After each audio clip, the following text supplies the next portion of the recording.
Good morning, everybody. So it's Leanne Barrable, the Devonshire Shepherdess here.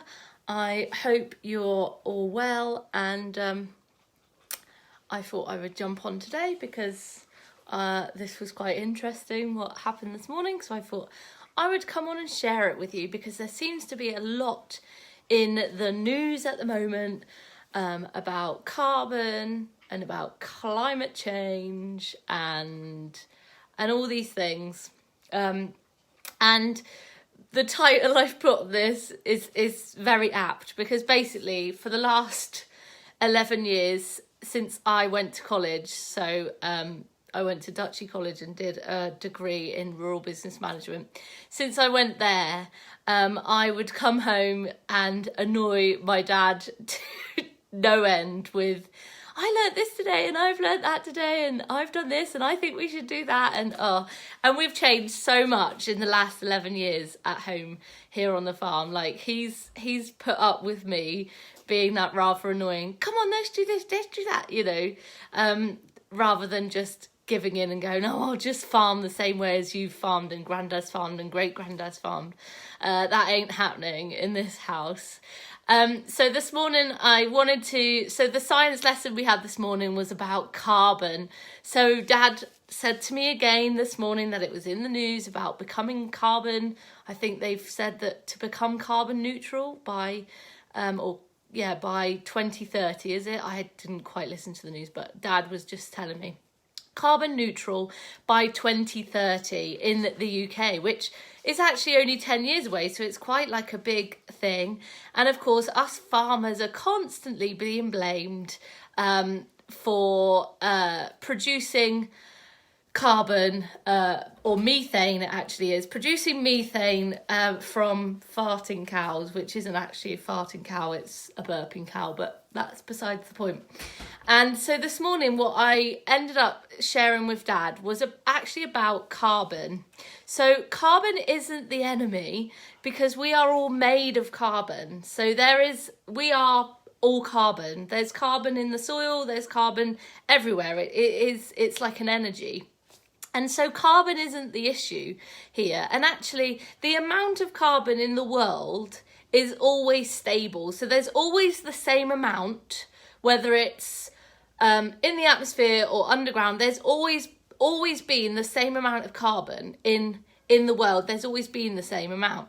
The issue we have now when they're saying about carbon is that where the carbon is. So what we've done over the years, we've drawn up like fossil fuels and things like that, and we've burnt those fossil fuels, and we have now put the carbon that should be underground, we've put it overground into the air and into the atmosphere.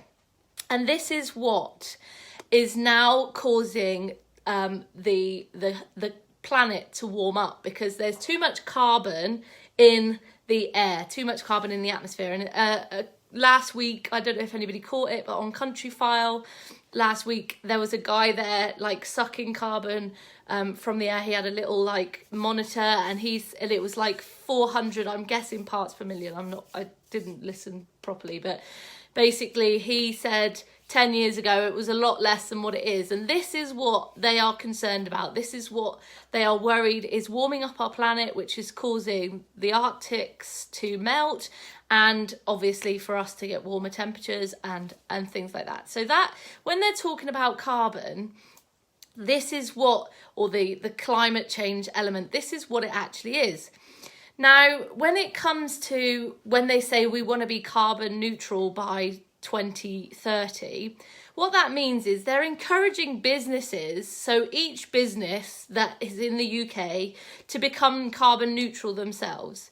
So I work for a company that basically, to be able to be carbon neutral, for every ton of carbon they produce, a tree is planted to offset that carbon, which is great. So when that tree is grown, when it's like however old, 10, 15 years old, that tree will then start sequestering carbon, sucking carbon from the atmosphere and putting it back underground.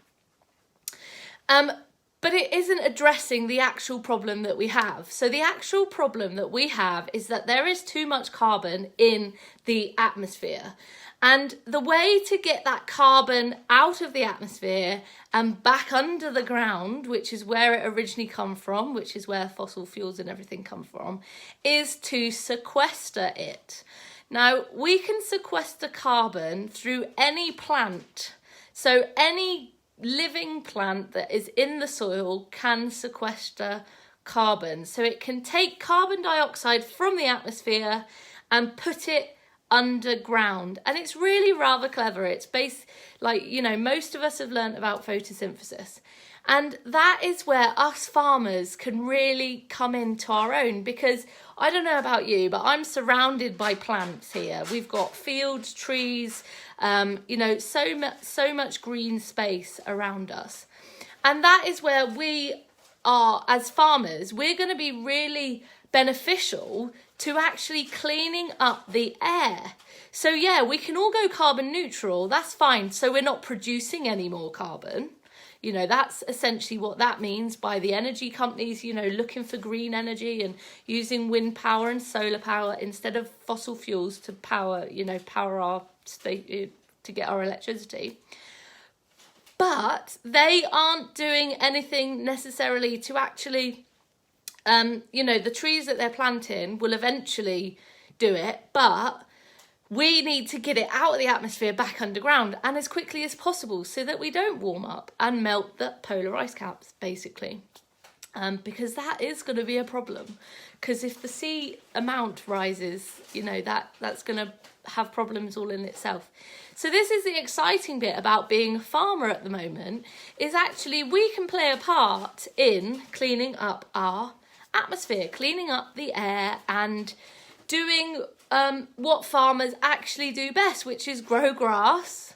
And the best bit is where, you know, it's all about the meat industry causing all these problems. They are the ones that are going to be able to help us, because it's through cows and sheep, you know, pooing on the ground, eating grass. So every time a cow or a sheep eats a piece of grass, that piece of grass then releases the carbon it's got at its roots, it releases it into the soil and then starts sequestering carbon again. So it needs more energy, so it sucks the carbon dioxide from the atmosphere and it creates, you know, so it splits it into oxygen and carbon, and then carbon comes under the ground and the oxygen goes above the ground. That is what a plant does. You need a grazing animal to be able to do that, because it doesn't work the same if you don't.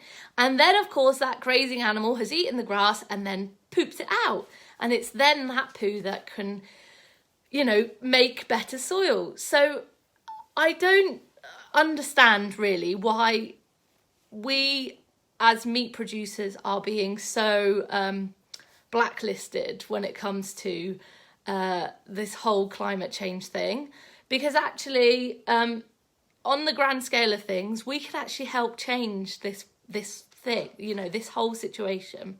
And I believe as a farmer in this day and age, that is what I am being led to go into and become excited about, because what it means as well, if we're looking after our soils, we are then going to be looking after our animals and be looking after ourselves, because we'll be eating the products, but also looking after our customers as well and creating healthier food for healthier people. So this is a very exciting time to be a farmer, and I know some of you might be watching this and you're like, no way, you know, we're not going to get paid enough to do this and this, that and the other. But look outside the box of getting paid by the government, because like I wrote on my post last night, I'm actually at this point now where I just don't want to rely on them anymore, because they're not reliable. And I think that has been proven a lot this year when it comes to our UK government. And so I just encourage you, if you're a farmer watching this now, and the whole kind of green element of farming is like, maybe not, you haven't thought much about it or anything, it isn't a bad thing. It's actually what's really, I think it's what is going to help us make a productive farm to be able to make money, sequester carbon to help climate change, and produce incredibly good quality food. And I think this is what we are going to be going into, and it's an exciting time.